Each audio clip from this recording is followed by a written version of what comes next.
A paz do Senhor. Vamos à leitura da Bíblia Sagrada em um ano. Hoje, 1º de dezembro de 2024, nosso 336º dia da leitura. Estamos realizando na Bíblia Sagrada da IADS, da nova tradução da linguagem de hoje, da Sociedade Bíblica do Brasil. Hoje, nossa leitura está em Carta de Paulo aos Gálatas, capítulos 1, 2 e 3. Vamos acompanhar juntamente comigo. Saudação. Eu, Paulo, escrevo essa carta. Eu que fui chamado para ser apóstolo, não por pessoas ou por meio de uma pessoa, mas por Jesus Cristo e por Deus, o Pai que ressuscitou Jesus da morte. Todos os irmãos que estão aqui comigo mandam saudações à igreja de Galácia. Que a graça e a paz de Deus, o nosso Pai, e do Senhor Jesus Cristo estejam com vocês. Em obediência à vontade do nosso Deus e Pai, Cristo se entregou para ser morto a fim de tirar os nossos pecados e assim nos livrar deste mundo mau. A Deus seja glória para todo sempre. Amém. O outro Evangelho. Estou muito admirado com vocês, pois estão abandonando tão depressa aquele que os chamou por meio da graça de Cristo e estão aceitando outro Evangelho. Na verdade, não existe outro Evangelho. Porém, eu falo assim porque há algumas pessoas que estão perturbando vocês, querendo mudar o Evangelho de Cristo. Mas se alguém, mesmo que sejamos nós ou um anjo do céu, anunciar a vocês um Evangelho diferente daquele que temos anunciado, que seja amaldiçoado. Pois já dissemos antes e repetimos: se alguém anunciar um Evangelho diferente daquele que vocês aceitaram, que essa pessoa seja amaldiçoada.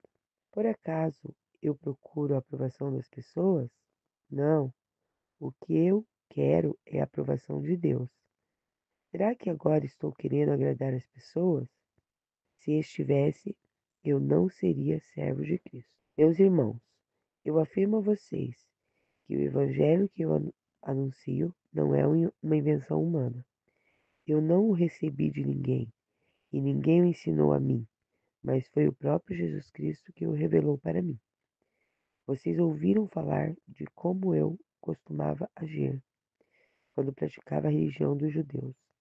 Sabem como eu perseguia sem dó nem piedade a igreja de Deus e fazia tudo para destruí-la. Quando praticava essa religião, eu estava mais adiantado do que a maioria dos meus patrícios da minha idade e seguia com mais zelo do que eles as tradições dos meus antepassados. Porém, Deus, na sua graça, me escolheu antes mesmo de eu nascer e me chamou para servi-lo. E quando ele resolveu revelar para mim o seu filho, a fim de que eu anunciasse aos não-judeus a boa notícia a respeito dele. Eu não fui pedir conselhos a ninguém, e também não fui até Jerusalém para falar com aqueles que eram apóstolos antes de mim. Pelo contrário, fui para a região de Arábia e depois voltei para Damasco. 3 anos depois, fui até Jerusalém para pedir informações a Pedro e fiquei 2 semanas com ele.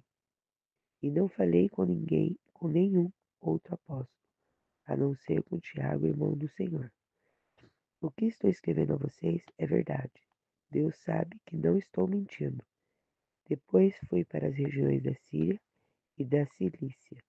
Durante esse tempo, as pessoas das igrejas da Judéia não me conheciam pessoalmente. Elas somente tinham ouvido o que os outros diziam. Aquele que antes nos perseguia está anunciando agora a fé que no passado tentava destruir. E louvavam a Deus por minha causa. Capítulo 2.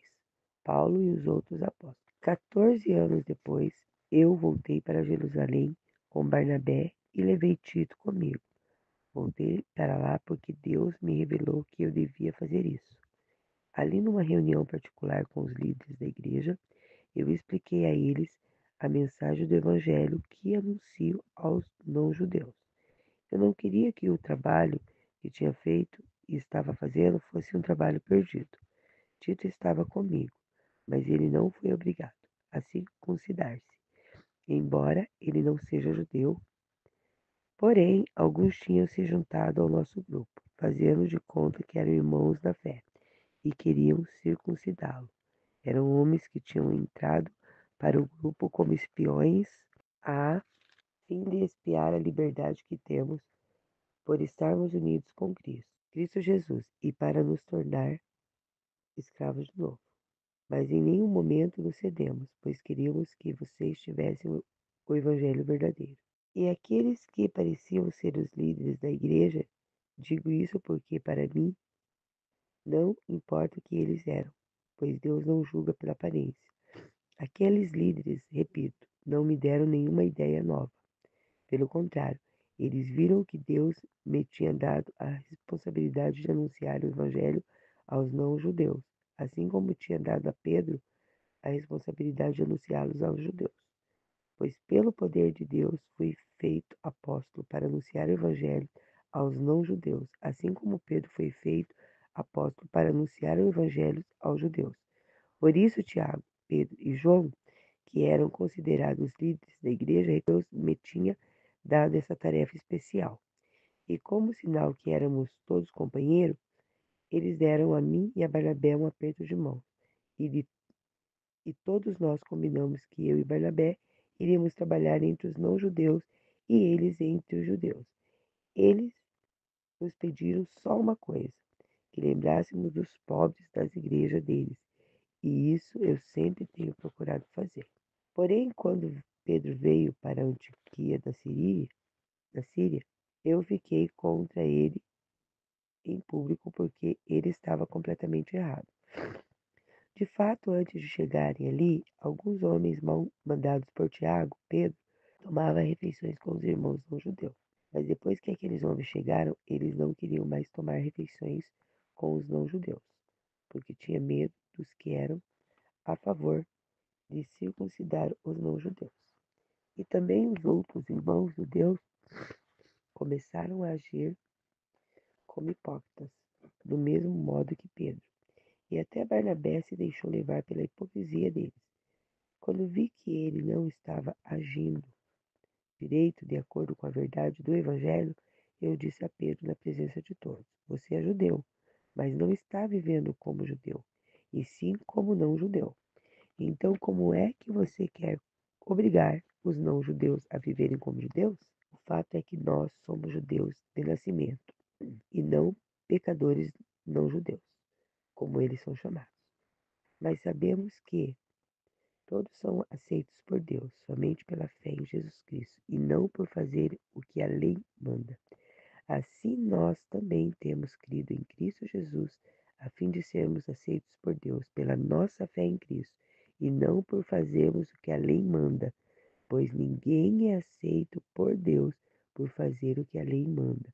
Ao procurarmos ser aceitos por Deus, por estarmos unidos com Cristo, fica claro que somos pecadores, como os não-judeus. Mas será que isso quer dizer que Cristo trabalha em favor do pecado? Claro que não. Se eu, depois de ter destruído a lei, começar a construí-la de novo, como meio de ser aceito por Deus, aí sim fica claro que eu havia quebrado a lei. Pois quanto à lei, estou morto, morto pela própria lei, a fim de viver para Deus. Eu fui morto com Cristo na cruz. Assim, já não sou eu quem vive, mas Cristo é quem vive em mim. E esta vida que vivo agora, eu a vivo pela fé no Filho de Deus, que me amou e me deu a si mesmo por mim. Eu me recuso a rejeitar a graça de Deus, pois se é por meio da lei que as pessoas são aceitas por Deus, então a morte de Cristo não adiantou nada. Capítulo 3. Ó Gálatas sem juízo, quem foi que enfeitiçou vocês? Na minha pregação a vocês eu fiz uma descrição perfeita da morte de Jesus Cristo na cruz. Por assim dizer, vocês viram Jesus na cruz. Respondam somente isso. Vocês receberam o Espírito de Deus por terem feito o que a lei manda ou por terem ouvido a mensagem do Evangelho e terem crido nela. Como é que vocês podem ter tão pouco juízo? Vocês começaram a sua vida cristã pelo poder do Espírito de Deus e agora querem ir até o fim pelas suas próprias forças?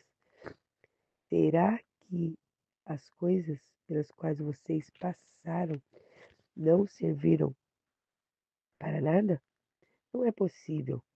Será que quando Deus dá o seu Espírito e faz milagre entre vocês é porque vocês fazem a lei, o que a lei manda? Não será que é porque vocês ouvem a mensagem e creem nela? Lembrem do que as Escrituras Sagradas dizem a respeito de Abraão. Ele creu em Deus e por isso Deus o aceitou. Portanto, vocês devem saber que os verdadeiros descendentes de Abraão são os que têm fé. Antes que isso acontecesse, as Escrituras viram que Deus ia aceitar os não-judeus por meio da fé. Por isso, antes de chegar o tempo, elas anunciaram a boa notícia a Abraão, dizendo: por meio de você, Deus abençoará todos os povos. Abraão creu e foi abençoado. Portanto, todos os que creem são abençoados como ele foi. Os que confiam na sua obediência à lei estão debaixo da maldição de Deus. Pois as Escrituras Sagradas dizem: quem não obedece sempre a tudo o que está escrito no livro da lei está debaixo da maldição de Deus. É claro que ninguém é aceito por Deus por meio da lei, pois as Escrituras dizem: viverá aquele que por meio da lei é aceito por Deus? Mas a lei não tem nada a ver com a fé. Pelo contrário, como dizem as Escrituras, viverá aquele que fizer o que a lei manda. Porém, Cristo, tornando-se maldição por nós, nos livrou da maldição imposta pela lei, como dizem as Escrituras. Maldito todo aquele que for pendurado numa cruz. Cristo fez isso para que as bênçãos que Deus prometeu a Abraão seja dada, por meio de Cristo Jesus, aos não-judeus, e para que todos nós recebamos, por meio da fé, o Espírito que Deus prometeu. Meus irmãos, vou usar um exemplo da vida diária.